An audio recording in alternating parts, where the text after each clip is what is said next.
and how are you? Today I wanted to talk about Note to Self by Franta, because I literally just finished reading this like not even 5 minutes ago. So I got this book like 3 days ago? 2 days ago? 3 days ago? 2 days ago. Went to, you know, one of my favorite stores, and I was actually looking for a different book. I was actually looking for Resist Me, which I did not find there, but I will eventually get, and then I want to sit down and talk about that because I'm so hyped to read that. I found some other things I consider getting. Whenever they didn't have Resist Me, I got sad and I considered getting some Easter candy. Then I spotted Note to Self by Franta, and I've been wanting this book for a very long time. I've been wanting it since it came out. And I considered it, and what actually really sealed the deal is the fact that this copy of the book is signed. I have an incredible soft spot for signed books. Hardback and signed, and this one was just perfect. So that kind of sealed the deal. I also then had to kind of run to catch up with my mom, and we spent way too long trying to find dog food. This is 2 more pounds for the same price. Essential wholeness. Love me some essential wholeness. I don't know what that means. Well, I can't reach any of them, so. So what do you want? Beef and ground? You want the beef? Sure. I also really considered getting some coffee, but I had already had 2 coffees that day, so we left Target and I came home. And I spent most of yesterday reading this, and then I just finished it this morning, and just like right here, I just read like the last like couple chapters. They're not even chapters really. And I just wanted to sit and like give a few of my thoughts about it, because oh, it's so pretty! That's the main thing to state about this book. It is the most aesthetically pleasing. I mean, look at this. Look at this wallpaper-esque cover backing. Oh my god! The cover itself, it's so beautiful. It's hardback. Look at that quote on the back. Oh, it's so beautiful. There are a ton of pictures and different photography. Ugh, look at that. Ugh, it's so pretty. Basically, this book is split up into, I'd say like 3 different sections. One section is short stories and like essays, letters kind of like to himself. Another section is poetry, and then I would consider photography being the 3rd section.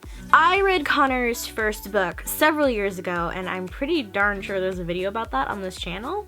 And I remember stating that I wanted to watch more of his videos after reading it, because I'd really not watched Connor Franta, the YouTuber Connor Franta, at all before that point. I have since watched him more. I really am a huge fan of like his artsy videos. I actually used an example of one of his videos as like a style of video that I liked in class once, so that was kind of cool. So I've since learned a little bit more about Connor through his YouTube channel and like following him on social media and his companies and everything that he does. He does so much cool stuff. He seems like a really, really cool and genuine dude. So it's nice, kind of like just getting like a little peek into like his life just through words. It kind of reminds me of Dodie's book in the fact that it's, you know, it's like another memoir. He covers depression, he covers going to therapy, he covers heartbreak and finding love, and then heartbreak, not knowing where you belong in the world, not understanding what you're supposed to be doing with your life. Just like solid, you know, being 24 years old in 2018. Or I think it was 17 whenever he wrote this, whoops. Just like all the feelings and emotions that can kind of come along with that. My main thing about this is that, like his first book, I found it kind of repetitive.